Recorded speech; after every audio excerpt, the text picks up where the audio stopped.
Ever feel like the world's gone mad? Like everything around you is spiraling out of control and you're just a helpless observer? Like you're stuck in a bad dream? A nightmare where nothing makes sense and every turn you take leads to more confusion? That's Kafkaesque. It's a feeling, a vibe.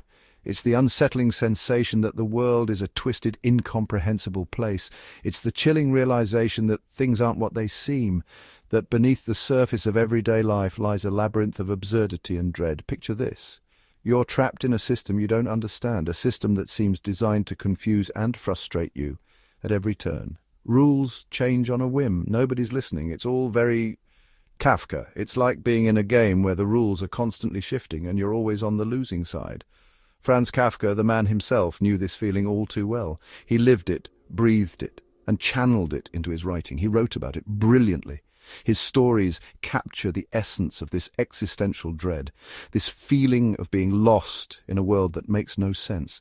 He spun tales of ordinary people ground down by faceless forces, forces that are indifferent if not outright hostile to their struggles. His stories are like waking nightmares, full of anxiety and dark humor. They reflect the absurdity and cruelty of modern life. Think Black Mirror but on paper, and with more cockroaches. Kafka's work is a mirror to our own fears and anxieties, magnified and distorted. The Kafkaesque isn't just a literary term, it's a lens through which we can view the world, a way to understand the chaos and confusion that often surrounds us. It's a reflection of our deepest fears, the fear that we're just cogs in a machine, powerless to change our fate. It's the fear of being powerless, of being misunderstood, of being trapped in a world that doesn't care about us, of being crushed by the very systems meant to protect us, systems that are supposed to bring order but instead bring chaos and despair. Sound familiar?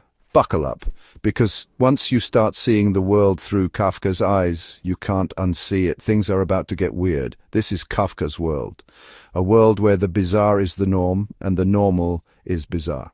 And we're all just living in it. Welcome to the Kafkaesque. Franz Kafka wasn't exactly a barrel of laughs. His life was a complex web of personal and professional struggles that seemed to feed into each other, creating a breeding ground for anxiety and existential dread. Born in 1883, he lived in Prague, part of the Austro-Hungarian Empire. The city, with its rich history and cultural diversity, was a backdrop to his tumultuous life. It was a place where the old world met the new, and Kafka found himself caught in the middle. Fun fact, he hated his day job. He was an insurance clerk. Talk about soul-crushing. Imagine spending your days buried under mountains of paperwork, dealing with the minutiae of insurance claims, while your mind yearned for creative freedom. Kafka's personal life was just as messy as his desk. His workspace was a reflection of his inner turmoil, a chaotic mix of unfinished manuscripts and personal items that hinted at a life in disarray. He had a strained relationship with his dad, a real piece of work, that guy. His father was domineering and critical, casting a long shadow over Kafka's life and work.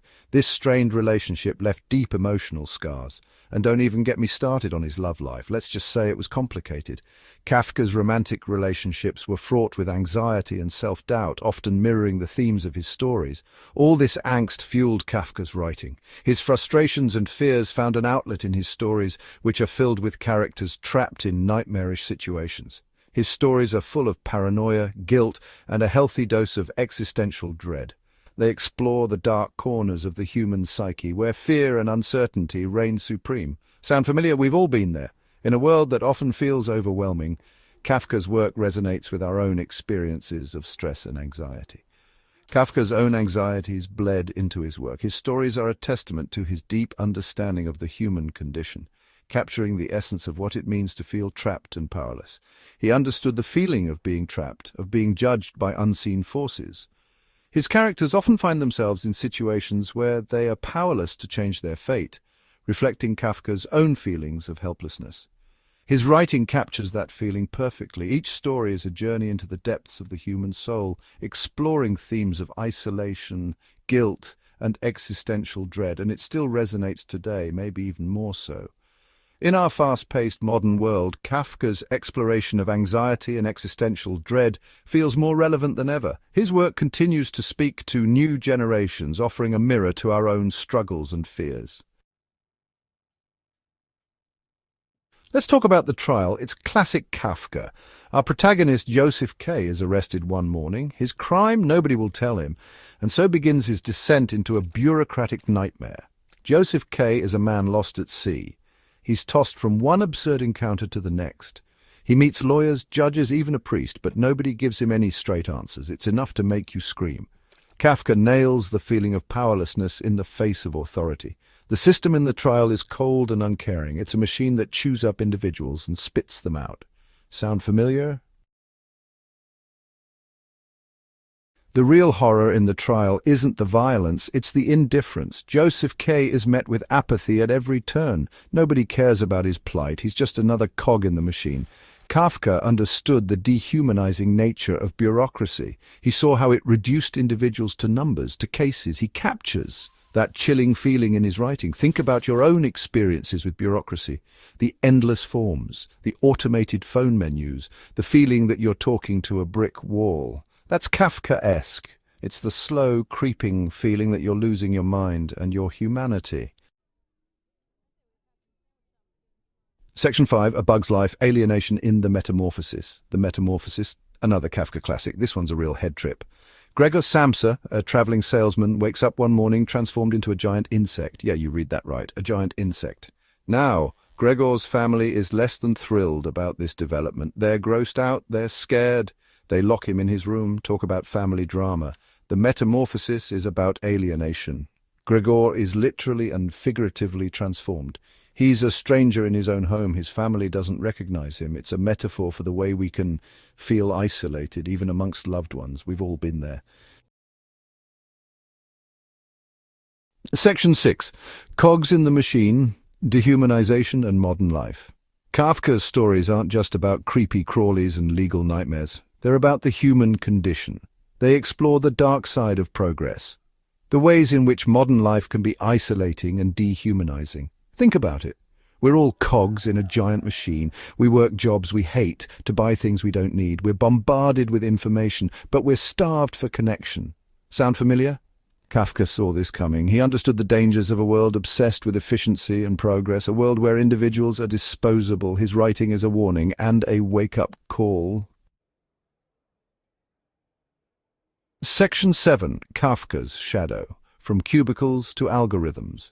In the early 20th century, Franz Kafka painted a grim picture of bureaucratic life, a world of endless paperwork and faceless authority.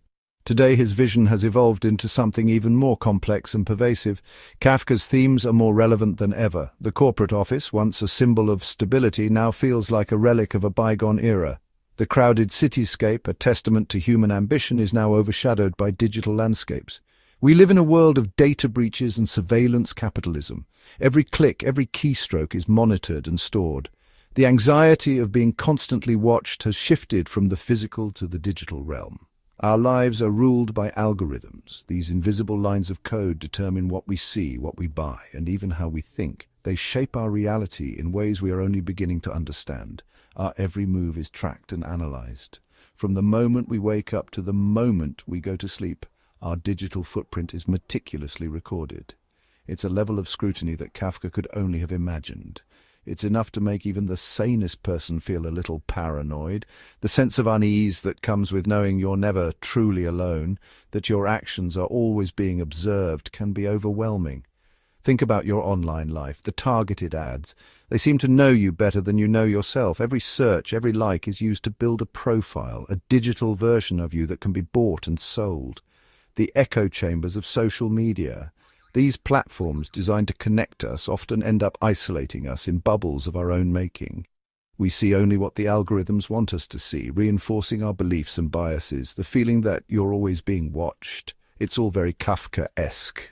The sense of an unseen presence, always lurking, always judging, is a hallmark of our digital age. Kafka understood the seductive power of technology. He saw how it could be used to control and manipulate, to create a sense of order that is both comforting and terrifying. He saw how it could be used to control and manipulate. The strings of power, once visible, are now hidden in lines of code, pulling us in directions we don't always understand. His writing is a reminder that progress isn't always what it seems. The promise of a better future can sometimes mask the reality of a more controlled and monitored existence. It can be a double-edged sword. Technology has the power to liberate and to enslave, to enlighten and to deceive. In the end, it's up to us to decide how we wield this power. Section 8, Finding Meaning in the Madness, a legacy of existential questions. So what's the point of all this doom and gloom? Is there any hope?